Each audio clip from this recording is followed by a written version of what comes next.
সুপ্রিয় দর্শক, আসসালামু আলাইকুম। আপনাদের সবাইকে স্বাগত জানাচ্ছি। এখনকার আলোচনা আপনাদের সঙ্গে আছি আমি সিরাজুল ইসলাম। দর্শক, আজকে যারা বিশ্বের বিভিন্ন দেশে ঈদ উদযাপন করছেন তাদের সবাইকে দ্বিতীয়বারের মতো ঈদ মোবারক জানিয়ে এখনকার আলোচনা শুরু করছি। আশা করি আপনারা শেষ পর্যন্ত সঙ্গেই থাকবেন। দর্শক, অত্যন্ত গুরুত্বপূর্ণ নিউজ আছে, বলা যায় ব্রেকিং নিউজ। আমেরিকা যুদ্ধের অবসান ঘটানোর জন্য ইরানের কাছে সমঝোতা স্মারকের খসড়া পাঠিয়েছে। ইরান এখন এই খসড়া চূড়ান্তভাবে অনুমোদন করলে দুই পক্ষের মধ্যে 30 দিন বা 60 দিনের যুদ্ধবিরতি শুরু হবে এবং এই 60 দিনের ভেতরে দুই পক্ষের মধ্যে বিভিন্ন ইস্যু নিয়ে আলোচনা হয়ে চূড়ান্ত চুক্তি স্বাক্ষর হবে। সেটাই হবে দুই পক্ষের মধ্যে চূড়ান্ত শান্তি চুক্তি। তবে ইরান বলেছে এই কাঠামো এখনো চূড়ান্ত হয়নি। তারা এই বিষয়টি অর্থাৎ আমেরিকার পক্ষ থেকে পাঠানো যে সমঝোতা স্মারকের যে কাঠামো, এটা তারা যাচাই বাছাই করবে এবং এর বাস্তবতা কি সেটা দেখবে, তারপরে চূড়ান্ত সিদ্ধান্ত নেবে। তো সুপ্রিয় দর্শক, এখনকার আলোচনা মূলত এই বিষয় নিয়ে এবং যদি চুক্তি হয় তাহলে কি হবে, আমেরিকা কি করবে, ইরান কি করবে এবং আসলে এই চুক্তির সম্ভাবনা কতটুকু, এর পথে এখনো কোনো বাধা আছে কিনা, এই সমস্ত বিষয় নিয়েই আলোচনা করব। আশা করি আপনারা শেষ পর্যন্ত সঙ্গে থাকবেন। দর্শক, চলুন বিস্তারিত আলোচনা করি। এই কিছুক্ষণ আগে আমি আল জাজিরা এবং পাকিস্তানের এক্সপ্রেস ট্রিবিউন পত্রিকার মাধ্যমে খবর দেখলাম যে আমেরিকা ইরানের কাছে যে শান্তি চুক্তির ব্যাপারে এতদিন ধরে কথা হচ্ছিল, সেই শান্তি চুক্তির একটি খসড়া কাঠামো পাঠিয়েছে। এই খসড়া কাঠামো পাঠানোর পর মার্কিন প্রেসিডেন্ট ডোনাল্ড ট্রাম্প তার মন্ত্রিসভার বৈঠক ডেকেছেন। মন্ত্রিসভার বৈঠকে কি আলোচনা হবে সে কথায় আমি পরে আসছি। ইরান এই খসড়া পাওয়ার পর কি হলো, কি বললো এবং কি হচ্ছে সেই কথাটুকু একটু আগে বলি। ইরানের রাষ্ট্রীয় সম্প্রচার মাধ্যম জানিয়েছে তারা প্রাথমিক নথি পেয়েছে। এই প্রাথমিক নথিতে বলা হয়েছে যে দুই পক্ষের মধ্যে চুক্তি সইয়ের 30 দিনের মধ্যে হরমুজ প্রণালীতে জাহাজ চলাচল স্বাভাবিক করা হবে। তবে এর আওতায় মার্কিন যে সামরিক জাহাজ সেগুলো পড়বে কিনা সেটা একটা প্রশ্ন। অর্থাৎ হরমুজ প্রণালী দিয়ে আমেরিকার সামরিক জাহাজ, যুদ্ধ জাহাজ চলাফেরা করতে পারবে কিনা সেটা এখনো পরিষ্কার না। ইরান কিন্তু সবসময় বলে আসছে যে হরমুজ প্রণালী দিয়ে আমেরিকা, ইসরায়েল কারোর সামরিক বা যুদ্ধ জাহাজ চলাফেরা করতে পারবে না। এছাড়া হরমুজ প্রণালী দিয়ে যে বাণিজ্যিক জাহাজ চলাচল করবে সেই বিষয়টা ইরান কিন্তু এখনো বলছে এটা চলবে শুধুমাত্র ইরান এবং ওমানের পারস্পরিক সহযোগিতার ভেতর দিয়ে। অর্থাৎ হরমুজ প্রণালীর নিয়ন্ত্রণ ওমান এবং ইরানের হাতে থাকবে। এক্ষেত্রে ওমান সহযোগিতা করবে, ইরানের পক্ষ থেকে বলা হচ্ছে। আমেরিকার পক্ষ থেকে এখনো বলা হচ্ছে যে হরমুজ প্রণালী আগের অবস্থায় ফিরে যাবে, খুলে দিতে হবে। আর পরমাণু বা ইউরেনিয়াম এ সমস্ত বিষয়ে আমেরিকার কথা এবং ইরানের কথা কিন্তু এখনো দুইজন দুই জায়গায়, এখনো কিন্তু সমঝোতা হয়নি। যাই হোক, যেহেতু এটা প্রাথমিক সমঝোতার ব্যাপার, সে কারণে প্রাথমিক বিষয় নিয়ে আমরা আলোচনা করি। বলছিলাম, ডোনাল্ড ট্রাম্প তার মন্ত্রিসভার বৈঠক ডেকেছেন। এই মন্ত্রিসভার বৈঠক ডেকে তিনি কি বলছেন বা কি করবেন, আমি যতদূর ধারণা করছি ইরানের কাছে এই খসড়ার প্রাথমিক নথি দেওয়া হয়েছে। এই নথি দেওয়ার পরে ইরান কি রিয়াক্ট করে, রিয়াকশন জানায়, এটা তো অবশ্যই পাকিস্তান জানবে এবং তাদের কাছে বলবে বা গণমাধ্যমে ছড়িয়ে পড়বে। এই বিষয় নিয়ে আলোচনা করবে। 1, 2 হচ্ছে যে প্রকৃতপক্ষে আমি সবসময় বলে আসছি, ডোনাল্ড ট্রাম্পকে যদি এই যুদ্ধ থেকে সরতে হয় তাহলে তার সামনে দুটো পথ মোটামুটি খোলা। একটা হচ্ছে চুক্তি করে, আর না হলে চুপিসারে। চুপিসারে সরে গেলে সে পরাজিত হয়েছে, এটা পরিষ্কার হয়ে যাবে। সারা বিশ্ব জানবে যে আমেরিকা ইরানের কাছে পরাজিত হয়েছে। আর চুক্তি করে এই যুদ্ধ থেকে সরে যেতে হলে অবশ্যই ইরানের শর্ত মোতাবেক সরতে হবে, তাছাড়া ইরান কোনো মতে আমেরিকার সাথে চুক্তি করতে যাবে না। কারণ ইরান চুক্তি করার জন্য মরিয়া না, পাগল না, লালায়িত না, এবং চুক্তি করার জন্য ইরান খুব সংকটেও পড়েনি। এখনো পরিস্থিতি যা, তাতে ইরান আপার হ্যান্ডে আছে। কারণ হরমুজ প্রণালীর নিয়ন্ত্রণ কিন্তু ইরানের হাতে। এটা আমেরিকা বহু চেষ্টা তদবির করেও কিচ্ছুই করতে পারেনি, নাম্বার ওয়ান।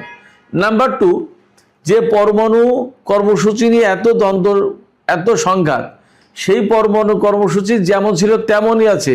সম্ভবত পরমাণু স্থাপনার উপর হামলা চালানোর পর সম্ভবত ইরান আরও এক ধাপ এগিয়ে গেছে, বা আরও দুই ধাপ, বা আরও কয় ধাপ এগিয়েছে কে জানে।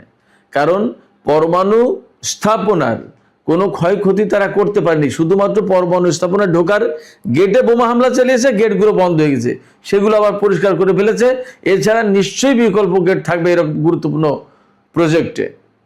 সেক্ষেত্রে আমেরিকা ইরানের পরমাণু কর্মসূচির কিচ্ছুই করতে পারেনি, আর কোনোদিন পারবেও না। তাহলে কি উপায় কি? এই পরমাণু কর্মসূচি তারা কোনোদিন ধ্বংস করতে পারবে না। তাহলে উপায় হচ্ছে ইরানের সাথে চুক্তি করে কোনো ব্যবস্থা করা যায় কিনা। ইরান কখনো এই জায়গা থেকে ছাড় দেবে না। এছাড়া ইউরেনিয়ামের যে ব্যাপারটা আমি সবসময় বলছি, আজকেও বলি, সেটা হচ্ছে এই, ইরান পরিষ্কার করে বলেছে আমাদের ইউরেনিয়াম আমাদের কাছেই থাকবে।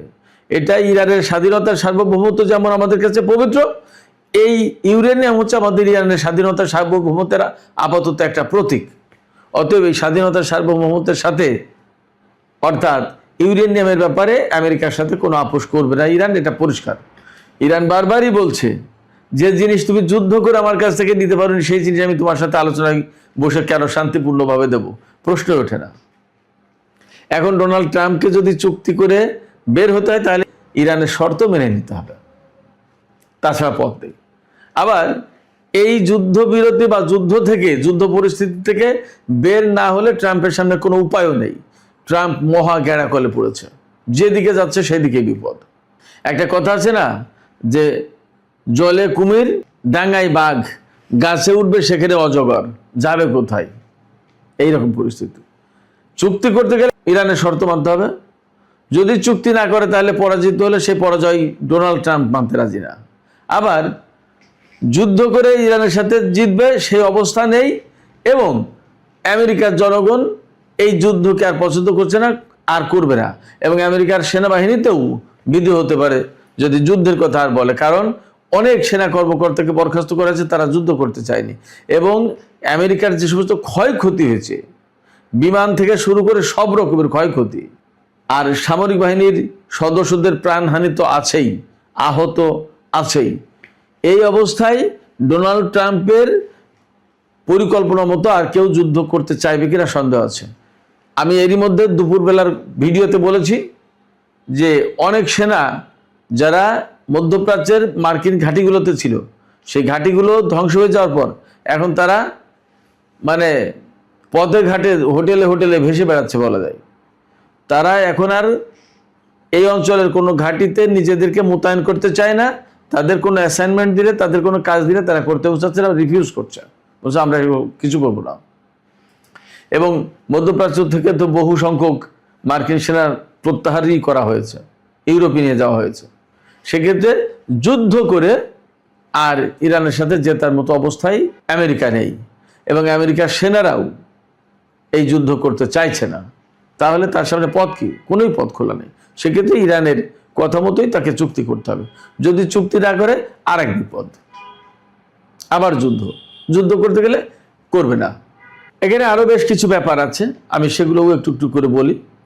ইরান বলেছে যদি 60 দিনের ভেতরে দুই পক্ষের ভেতরে, অর্থাৎ ইরানের সাথে আমেরিকার চূড়ান্ত সমঝোতা হয়, তাহলে সেই সমঝোতা সই হবে। সই হওয়ার পরে জাতিসংঘ নিরাপত্তা পরিষদে এটা একেবারে বাধ্যতামূলক প্রস্তাব, অর্থাৎ এই প্রস্তাব মেনে চলা বাধ্যতামূলক, এইভাবে অনুমোদন করা হবে জাতিসংঘ নিরাপত্তা পরিষদে। এবং জাতিসংঘ নিরাপত্তা পরিষদে চীন, রাশিয়া তো ইরানের পক্ষে আছেই। ব্রিটেন এবং ফ্রান্স যেহেতু আমেরিকাকে এই যুদ্ধে সাপোর্ট দেয়নি, সেক্ষেত্রে ওই নিরাপত্তা পরিষদের যে প্রস্তাব তোলা হবে, প্রস্তাব আকারে আনা হবে, সেই প্রস্তাব পাশের ব্যাপারে তারাও নিশ্চয়ই পক্ষে ভোট দেবে। আর আমেরিকা তো দেবেই, কারণ সবাই সম্মিলিতভাবে এটা অনুমোদন দেবে, তখন আমেরিকাকে মেনে চলতে হবে। সবচেয়ে বড় ব্যাপার হচ্ছে ডোনাল্ড ট্রাম্প চুক্তি না মানতে পারে, হয়তো অন্যরা, ডোনাল্ড ট্রাম্পের মেয়াদ তো কিছুদিন পরে শেষ হয়ে যাবে, এরপরে অন্যরা হয়তো মানবে। তারা এতটা বাজে কূটনৈতিক পন্থা অবলম্বন বা অনুসরণ করবে না। আরেকটা চমৎকার পয়েন্ট আছে, এই পয়েন্টটার আসলে ব্যাখ্যা প্রয়োজন। এখন ইরানের আশপাশ থেকেই আমেরিকার যত সেনা আছে সব সরিয়ে নেওয়া হবে। এখন ইরানের আশপাশ বলতে কি বোঝানো হচ্ছে? ইরানের আশপাশ বলতে হরমুজ প্রণালীর আশপাশ মানে আরব সাগর, ওমান সাগর, ভারত মহাসাগর এই এলাকায়, নাকি মিডল ইস্ট অর্থাৎ ইরাক, কুয়েত, বাহরাইন, কাতার, সৌদি আরব, সংযুক্ত আরব আমিরাত এই সমস্ত এলাকায় যে সমস্ত মার্কিন সেনা মোতায়েন করা আছে তাদেরকে বোঝানো এখনো পরিষ্কার না। কোনো মিডিয়া এখনো পরিষ্কার দিতে পারেনি। আমি সর্বশেষ এই ভিডিও করার আগ পর্যন্ত আমি খবর নিলাম যে আসলে এই ইরানের নিকটবর্তী মার্কিন সেনা বলতে কি বোঝাচ্ছে, তো পরিষ্কার না। তবে আমার কাছে মনে হয় ইরানের পক্ষ থেকে সবসময় বলা হচ্ছে যে মধ্যপ্রাচ্য থেকে মার্কিন সেনা প্রত্যাহার করতে হবে, সম্ভবত ব্যাপারটা সেদিকেই যাবে।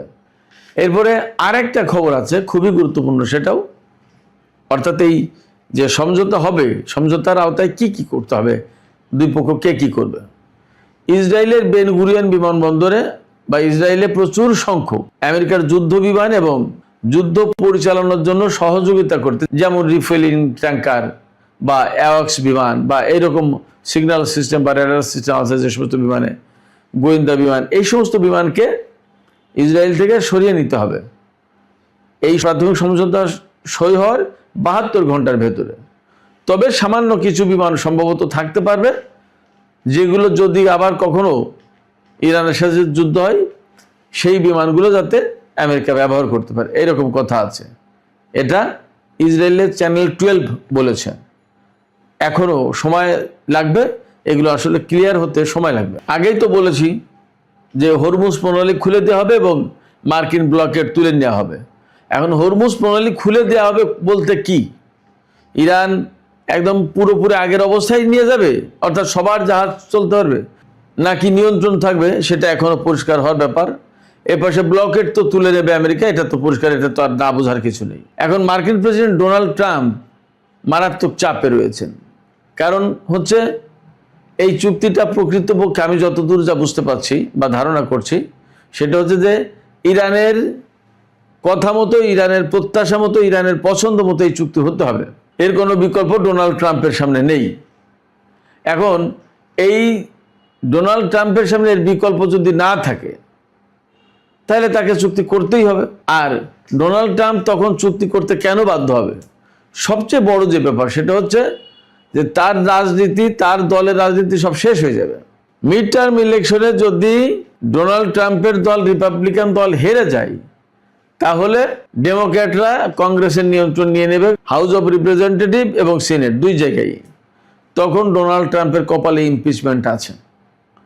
বিনা অনুমতিতে জোর দখল করে কেন যুদ্ধ করলো এবং এত এত সেনার প্রাণহানি কেন ঘটানো হলো, আমেরিকার এত সম্পদ, এত অর্থ কোটি নষ্ট কেন করানো, তার জবাবদিহি করতে হবে। এবং তার সামনে যে এপিস্টিন ফাইলের যে কাহিনী, সে ফাইল নিয়েও টানাটানি হতে পারে।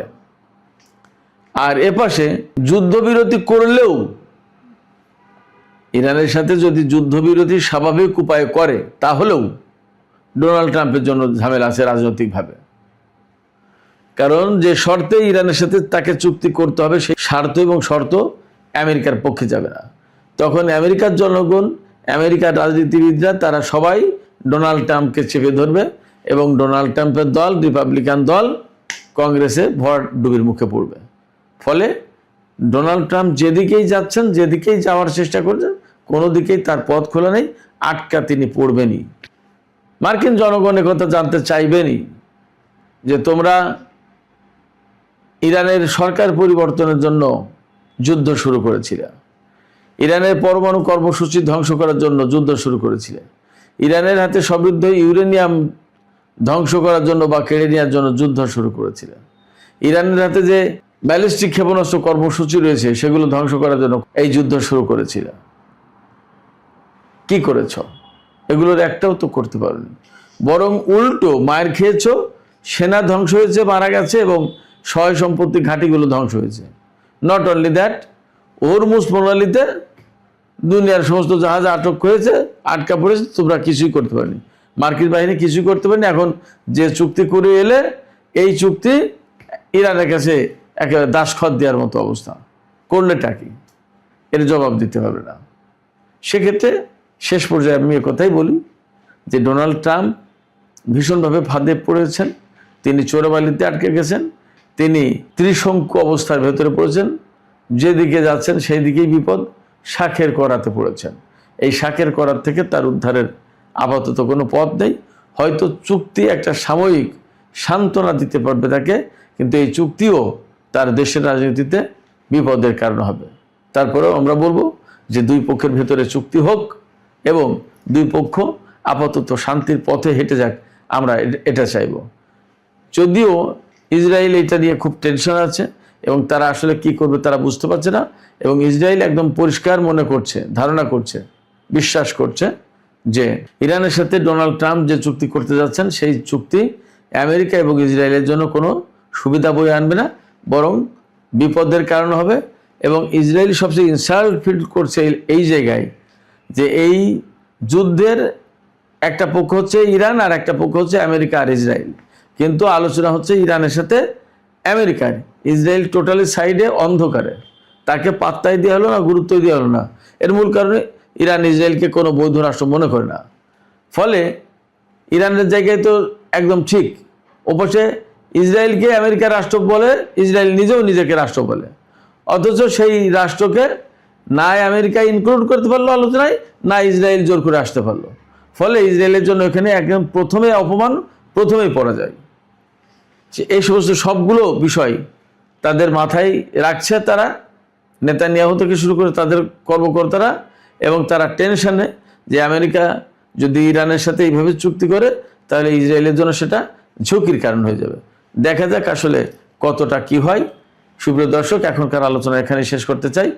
যাবার আগে আমি আপনাদের কাছে জানতে চাই, আপনাদের মতামত বুঝতে চাই, শুনতে চাই যে এই যে চুক্তিটা হতে যাচ্ছে আপনারা কি মনে করেন? আমি যে এতক্ষণ বললাম যে চুক্তি যদি হয় তাহলে ইরানের শর্ত এবং স্বার্থ মোতাবেক হতে হবে, এর বাইরে যাওয়ার আসলে কোনো সুযোগ ডোনাল্ড ট্রাম্পের হাতে নেই। আপনাদের কি মনে হয়? আপনাদের মতামত জানিয়ে কমেন্টে লিখুন। আর ভিডিও ভালো লাগলে আবারও বলি, লাইক, কমেন্ট, শেয়ার করবেন এবং চ্যানেলটি সাবস্ক্রাইব করে সাথেই থাকবেন। আপনাদের সবাইকে আবারও অনেক অনেক ধন্যবাদ। ঈদ মুবারক। সবাই ভালো থাকুন। আল্লাহ হাফেজ।